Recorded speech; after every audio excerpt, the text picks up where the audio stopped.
तो अभी रिसेंटली मैं एक सीरीज देख रहा था और मैंने ये बिल्कुल भी एक्सपेक्ट नहीं किया था कि यार मुझे कोई सीरीज इतनी ज्यादा अच्छी लग जाएगी। मैंने Breaking Bad, Game of Thrones और बेटर कॉल सॉल जैसी सीरीज देखी हुई है, लेकिन ये सीरीज देखने के बाद आई डोंट थिंक मैं कभी भी किसी कैरेक्टर के साथ इतना ज्यादा कनेक्ट हो पाऊंगा। और उस सीरीज का नाम है डेक्स्टर। अब डेक्स्टर को लेकर मैं ये कहना चाहता हूँ कि इस सीरीज को लेकर मैंने कुछ इतना खास भी नहीं सुना हुआ था, लेकिन मैंने जितना इसके बारे में सुना था वो बहुत ज्यादा अच्छा सुना था। इसीलिए फिर मैंने डिसाइड किया कि यार चलो डेक्स्टर को देखते हैं। और जब मैंने ये सीरीज स्टार्ट की थी तो पहले एपिसोड के बाद ही मैं पूरा का पूरा डेक्स्टर के अंदर घुस चुका हुआ था। अब मैं अगर थोड़ी बहुत डेक्स्टर की स्टोरी के बारे में बात करूं तो इसके अंदर जो हमारा मेन कैरेक्टर है उसका नाम डेक्स्टर मॉर्गन है, जो कि बचपन से ही एक साइकोपैथ होता है और उसको बचपन में ही एक पुलिस ऑफिसर अडॉप्ट कर लेता है जिसका नाम हैरी मॉर्गन होता है। और वो पुलिस ऑफिसर एक ऐसे क्राइम सीन से उस बच्चे को पकड़ता है कि आई हैव नो वर्ड्स। और फिर आगे जाके जब हैरी को पता लगता है कि डेक्स्टर एक साइकोपैथ है और इसको किलिंग करने का मजा आता है और खून को देख के इसको सेटिस्फेक्शन मिलती है, तो फिर वो डेक्स्टर की एक साइकोपैथ की तरह ही नशोनुमा करता है और उसको जिंदगी गुजारने के लिए एक कोड देता है जिसको इस सीरीज के अंदर हैरी कोड कह के मुखातिब कर रहे होते हैं। और उस कोड के अंदर उसने डेक्स्टर को सब कुछ बताया होता है कि तुमने जिंदगी किस तरह गुजारनी है। और ये सीरियल किलिंग के साथ साथ ही डेक्स्टर ने अपनी एक कवर जॉब रखी होती है जिसमें वो मायामी मेट्रो होमिसाइड के अंदर एक ब्लड स्पैटर एनालिस्ट के तौर पे काम कर रहा होता है ताकि उसके ऊपर कोई शक ना कर सके और वो रात को आराम से अपनी सीरियल किलिंग कर सके। अब अगर ये सब कुछ सुन के तुम लोगों को ऐसा लग रहा होगा कि डेक्स्टर तो एक नेगेटिव कैरेक्टर है क्योंकि वो सीरियल किलिंग करता है, तो यही तो इस सीरीज की मेन बात है कि डेक्स्टर किलिंग तो करता है लेकिन वो दूसरे सीरियल किलर्स को मारता है। तो इसीलिए ये पूरी सीरीज देखते हुए मेरे दिमाग में यही ख्याल आई जा रहा था कि डेक्स्टर एक गुड बॉय है या फिर एक बैड बॉय है। ओके, अब ये तो हो गया इसकी स्टोरी। अब अगर आगे जाके मैं इस सीरीज के कुछ कैरेक्टर्स और कुछ सीन्स के बारे में बात करूं तो सबसे पहले तो अगर मैं किसी कैरेक्टर के बारे में बात करना चाहता हूं तो वो होगा the legend, the goat, sergeant dogs.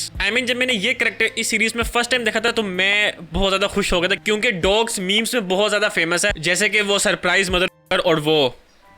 अब ऐसे मीम से हट के अब अगर मैं सार्जेंट डॉग्स के बारे में वैसे बात करूं तो ये कैरेक्टर मुझे काफी ज्यादा अच्छा लगा था। Sergeant dogs is the only character जिसको सबसे पहले डेक्स्टर के ऊपर शक होना शुरू हो गया था। और सिर्फ शक ही नहीं, इसने सीजन 2 के अंदर उसको अच्छा खासा परेशान भी किया था और सीजन 2 की एंडिंग में आके उसको पता भी लग गया था कि असल में बे हार्बर बुचर डेक्स्टर ही है। और डॉग्स को लेकर मैं ये कहना चाहता हूँ कि सीजन 2 के अंदर तो डॉग्स एक कॉमेडी कैरेक्टर बन के रह गया था कि यार डेक्स्टर जहां पर भी जा रहा है डॉग्स उसके पीछे पीछे आ रहा है और वो ऐसी नजरों से देखता था कि यार उसको देख के मुझे हंसी आना शुरू हो जाया करती थी। अब डॉग्स के बाद मैं जिस कैरेक्टर के बारे में बात करना चाहता हूँ वो होगी मारिया। और इसको देख के मुझे जितनी तप चढ़ी है मैं तुम लोगों को बता नहीं सकता। सीजन 1 के अंदर तो मारिया को देख के फुल गुस्सा आ रहा था, लेकिन आगे जाके जब मैथ्यूस मारिया की जगह वो दूसरी लेफ्टिनेंट को लगा देता है उस वक्त मेरे दिल में मारिया को लेकर थोड़ा बहुत सॉफ्ट कॉर्नर पैदा होना शुरू हो गया था। लेकिन फिर उसके बाद जो मारिया ने थॉमस के साथ किया था, और वैसे भी मारिया मुझे एज अ कैरेक्टर कभी इतनी अच्छी नहीं लगी क्योंकि मारिया बहुत ज्यादा सेल्फिश है और वो सिर्फ अपना ही फायदा देखती है। लेकिन एंड के अंदर जिस तरह का मारिया का इख्तिताम होता है आई एम टोटली सेटिस्फाइड। अब मारिया के बाद अब अगर मैं डेबरा के बारे में बात करूं, मतलब डेबरा मुझे एज अ पर्सन कभी भी अच्छी नहीं लगी लेकिन एज अ डिटेक्टिव मुझे बहुत ज्यादा अच्छी लगी। डेबरा को लेके मैं ये कहना चाहता हूं कि वो लंडी वाले सीन के बाद से तो डेबरा मुझे इतनी ज्यादा अनोइंग लगना शुरू हो गई थी।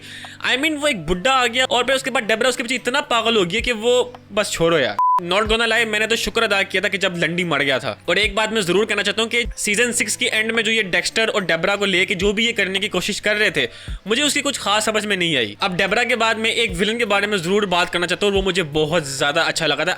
वो विलन इस पूरी डेक्स्टर सीरीज के अंदर मेरा टॉप का विलन था और वो था ट्रिनिटी। इन्होंने जिस तरह का उसका सेटअप बिठाया था पूरा, डेक्स्टर उसके पास जा रहा था और डेक्स्टर तो ट्रिनिटी को अपना आइडल मानना शुरू हो गया था। एट सम पॉइंट में भी ये समझना शुरू हो गया था कि यार शायद ट्रिनिटी एक अच्छा आदमी है। लेकिन फिर उसके बाद वो जो थैंक्स गिविंग वाला सीन आता है, मैं तुम लोगों को बता नहीं सकता, वो सीन देखते हुए मुझे इतने ज्यादा गूज़बम्स आ रहे थे। उसके बाद अब अगर मैं बात करूं सीजन 4 की लास्ट एपिसोड के बारे में तो ओ भाई साहब, I wonder if Rita's looking at this same moon at this same moment.